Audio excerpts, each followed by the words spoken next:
दिनै उदालगुरि जिल्ला बिपिएफ हान्जानि कनफारेन्स दंमोन, ट्राइनियेल वान डे कनफारेन्स। बेवहाय आं नुजाफैदों आरो नुजाफैनानै आङो जोंनि बिपिएफ हान्जानि जेसेबां कर्मि बा वार्कार बा लिडार्स आं बयखौबो लोगो मोनजोबदों आरो जोबोद मोजां। उदालगुरि जिल्ला हिसाबै मोनबा समस्तिनि जिथु बिपिएफ हान्जानि जिथु अबस्था खुब मोजां। 1 नाम्बार पजिशनाव जोंनि बिपिएफ हान्जायानो दङ बे मोनबा समस्तियावबो आरो जों देरहागोन। आं बुंबाय थादों जिहेतु 2025नि एप्रिल मासाव एप्रिलनि 8 तारिखआव 5 बोसोर कमप्लिट जागोन। बे हिसाबै आङो माने एप्रिल मासावनो इलेक्सना जागोन होननानै बुंबाय थादों आरो जागोनबो।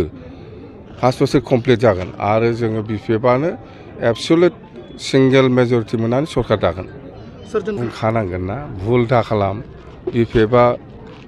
बिपिएफआ माने सरकार बानायगासिनो दङ।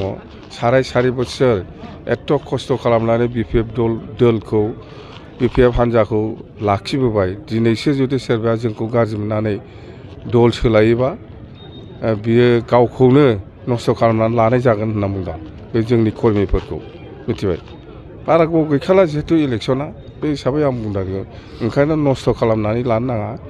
जेरैबायदि खस्थ' खालामदों बेबायदि खस्थ' खालामबाय थाबाव जों बिपिएफआ सरकार बानायनो थांगासिनो दं आरो सरकार जायोब्ला जों मा हाबा मावगोन बेखौबो आं बुंखाबाय। बे प्रमद बर'आसो मिथिगोन, बेहाय आं गैया। बेखौ आं मिथिया, प्रमद बर'नाव सोंबा बे क्लियार होगोन बेखौ।